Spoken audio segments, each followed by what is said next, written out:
कुछ टाइम पहले कुछ ऐसे माउंटेनियर्स जो कि बड़े बड़े पर्वत के पीक तक पहुंच चुके हैं अब भी डिसाइड करते हैं कि हम भी कैलाश पर्वत के ऊपर जाएंगे, लेकिन ये जो उनका डिसीजन था वो सबसे रॉन्ग डिसीजन था, क्योंकि अब वे यहाँ पर चढ़ना स्टार्ट तो कर देते हैं। अब उन्हें रियलाइज होता है कि हमारे जो नाखून है वो बहुत तेजी से बढ़ रहे हैं और वो आगे चलते हैं। अब उन्हें रियलाइज होता है कि हमारे जो बाल हैं वो भी बहुत तेजी से बढ़ने लगे हैं। कुछ टाइम बाद उन्हें लगता है कि हमारी एज है वो बहुत तेजी से बढ़ रही है। अब वे वहाँ से उतरना स्टार्ट कर देते हैं, लेकिन ये सब यहाँ पर खत्म नहीं हुआ। जितने भी माउंटेनियर्स जो कि कैलाश पर्वत के ऊपर चढ़े थे उनकी 1 साल के अंदर अंदर सबकी डेथ हो गई, जो भी एक मिस्टीरियस तरीके से। ऐसा क्या छुपा है इस कैलाश पर्वत के ऊपर, ये देखने के लिए चाइना अपना हेलीकॉप्टर रिसर्च के लिए वहाँ पर भेजती है, लेकिन उन्हें ऐसा क्या मिलता है वहाँ पे कि वो क्लाइंबिंग को बैन कर देती है। यहाँ तक कि नासा ने अपनी सैटेलाइट को भी यहाँ पर भेजा था और कुछ ऐसी इमेज आई जिन्हें देखकर सब हैरान हो गए। कौन होता है, क्या सच में कैलाश पर्वत पर एलियंस रहते हैं? और कुछ लोग मानते हैं कि यहाँ पर साक्षात भगवान शिव रहते हैं। तो आइए इसे समझते हैं साइंस की मदद से। कैलाश पर्वत पर भगवान शिव पार्वती के साथ पिछले 21,000 सालों से मेडिटेट कर रहे हैं। कैलाश पर्वत के अंदर एक हिडन शहर है। Took one strand of what is there on that mountain. You won't believe. I was almost 10 to 15 years younger. Climb that changed mountaineering forever. So hi everyone, मेरा नाम है आदित्य ठाकुर। ऐसा क्या है माउंट कैलाश के ऊपर जो कि यहाँ पर कोई भी नहीं चढ़ पाया? माउंट कैलाश की ऊंचाई माउंट एवरेस्ट से 2200 मीटर कम है, लेकिन माउंट एवरेस्ट पर 7000 से भी ज्यादा लोग चढ़कर अपना रिकॉर्ड बना चुके हैं। लेकिन ऐसा कौन है वो व्यक्ति जो माउंट एवरेस्ट पर चढ़ गया? अब तक एक पीपल है जो कि माउंट कैलाश पर चढ़ चुका है। ऐसा ही किया था एक रशिया के माउंटेनर ने। उन्हें सोचा कि मैं भी कैलाश पर्वत पर चढ़ूंगा, उन्होंने एक शॉर्टेस्ट वे ढूंढा जहाँ से माउंट एवरेस्ट पर चढ़ सकते थे। लेकिन वो चढ़ना तो स्टार्ट कर देते हैं, लेकिन कुछ टाइम बाद उनके अंदर से फीलिंग आने लगती है कि यहाँ पर चढ़ना सही नहीं है। फीलिंग आते ही वो वहाँ से उतरना स्टार्ट कर देते हैं। कुछ टाइम बाद उनको ये रियलाइज होता है कि मैंने यहाँ से उतरकर बहुत सही किया। ऐसा ही हुआ था चाइना के साथ। उन्होंने एक फेमस माउंटेनर जिनका नाम था रायनोल्ड, उनसे रिक्वेस्ट की कि आप जाओ कैलाश पर्वत के ऊपर और वहाँ पर देख कर आओ कि ऐसा क्या है कैलाश पर्वत के ऊपर जो वहाँ पर कोई नहीं चढ़ पाता।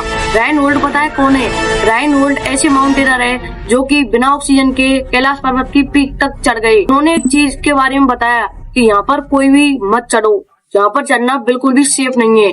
और रायनोल्ड ने हमें एक मैसेज दिया कि आप वहाँ पर कैलाश पर्वत के ऊपर मत जाना।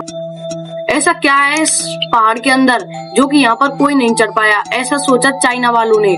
उन्होंने सोचा कि यहाँ पर कोई नहीं चढ़ पा रहा है तो हम अपना हेलीकॉप्टर यहाँ पर भेजेंगे, लेकिन उन्होंने पूरी कैलकुलेट के साथ मौसम अच्छा रहेगा, कौन से दिन हवा बंद रहेंगी, कौन से दिन बारिश का मौसम नहीं रहेगा, ये सब कैलकुलेट करके अपने हेलीकॉप्टर को उन्होंने ऊपर भेजा।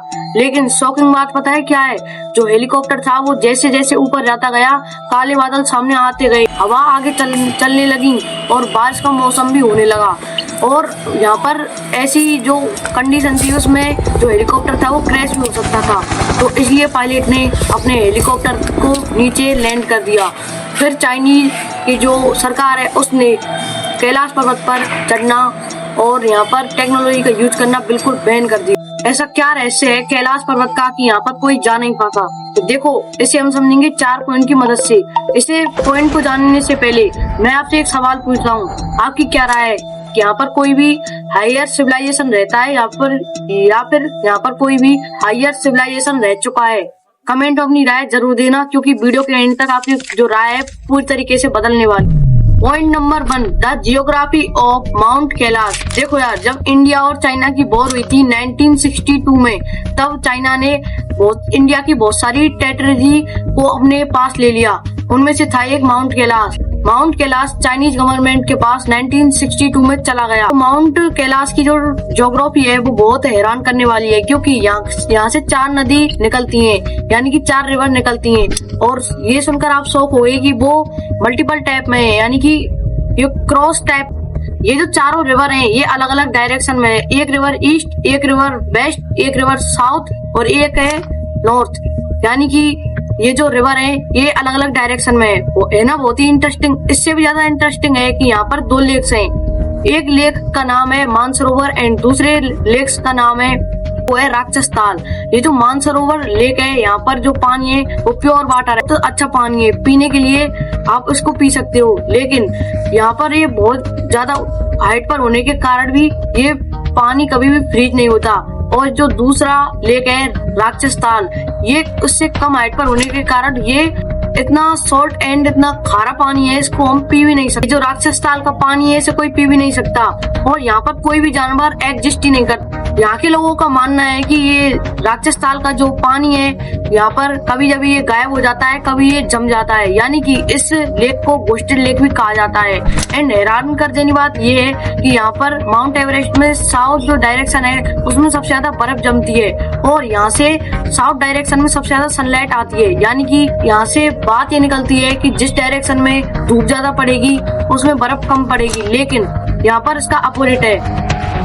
इसके बारे में साइंटिस्ट एक ही एक्सप्लेनेशन देते हैं, यहाँ की लोकेशन, यानी इस कैलाश पर्वत को एक और नाम से जाना जाता है, इसका नाम है द सेंटर ऑफ अर्थ। ऐसा लोकेशन यहाँ पर आसमान और धरती का मिलन हो, यहाँ से धरती और आसमान का मिलन होता है, ये उस लोकेशन को कहा जाता है। ये इसका मतलब है कि ये कैलाश पर्वत है, ये सारी चीजों का सेंटर हो गए। यानी कि मैं एक एग्जांपल की मदद से आपको समझाता हूँ। जो नॉर्थ कैलाश है, यहाँ से अगर आप इसकी दूरी स्टैंड एंड से लगाओगे तो इसकी दूरी आती है 6666, यानी कि 6666 किलोमीटर।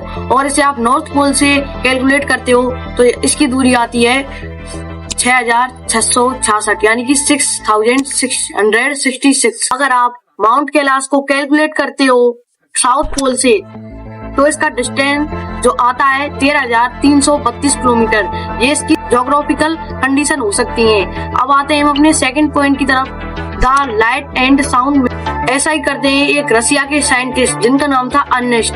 ये कहते हैं कि हम जाएंगे अपनी पूरी टीम के साथ और यहाँ पर रिसर्च करेंगे। उन्होंने वहाँ पर जाने के बाद पत्थरों की बहुत सारी रिसर्च की, और वहाँ से आने के बाद इन्होंने अपनी एक बुक लिखी, where do we come from. इसमें उन्होंने क्लियरली बताया कि ये जो माउंट कैलाश है ये जो एडवांस टेक्नोलॉजी से बना है, जो कि आज के टाइम पर एग्जिस्ट ही नहीं करती। तो ये टेक्नोलॉजी आई कहाँ से? यहाँ तक कि इन्होंने अपनी बुक में बताया कि यहाँ से 7 कलर की अलग अलग रोशनी निकलती है।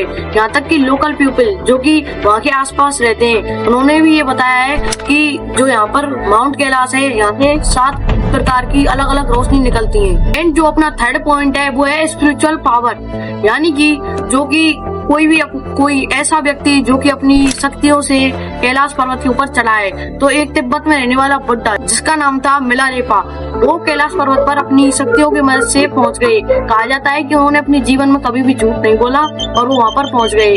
एंड अपना फिफ्थ पॉइंट आता है महाभारत के बारे में, कि जो युधिष्ठिर थे वो वहाँ पर पहुंच गए, और जो पांडव भाई थे उनके साथ उनकी धीरे धीरे मृत्यु होने लग गई। तो कहा जाता है कि यहाँ पर जो झूठ नहीं बोलता वो भी पहुंच सकते हैं। तो अगर आपको मिस्ट्री ऑफ कैलाश की वीडियो अच्छी लगी हो तो वीडियो को लाइक, कमेंट, शेयर कर देना, एंड कमेंट में टाइप कर देना पार्ट 2। इसका पार्ट 2 बहुत जल्द आने वाला।